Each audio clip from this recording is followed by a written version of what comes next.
23 mars. Padituria garanton pa perëndishmërinë.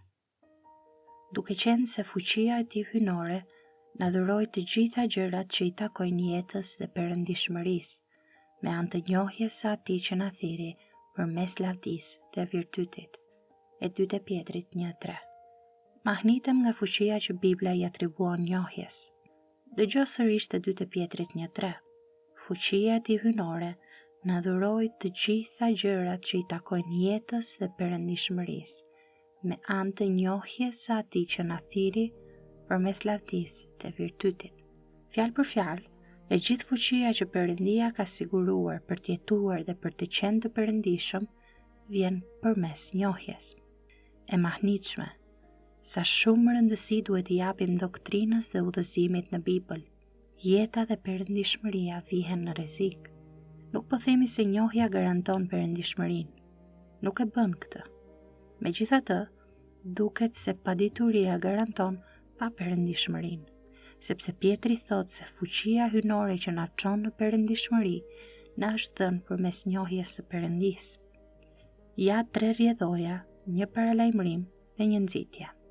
E para, lexo. Gjithsesi, ki kujdes të mos e harxhosh kohën me gjëra të parëndësishme teologjike. Lexo libra me doktrinë të pasur rreth atij që na thiri përmes lavdisë dhe virtytit. E dyta, mendo. Merre me ngadalë. Medito për atë që Bibla po thot kur e lexon atë.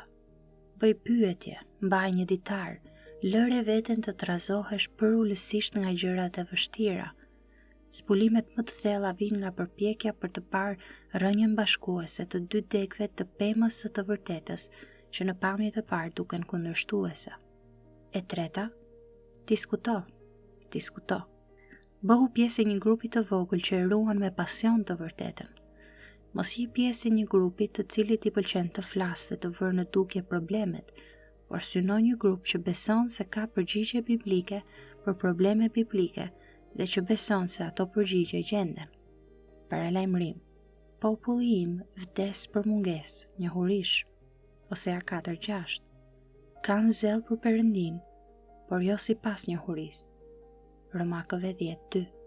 Pra, ruhu nga pasojat vdekjepruese të paditurisë. Nxitje, e njohim Zotin, le të përpiqemi ta njohim më mirë.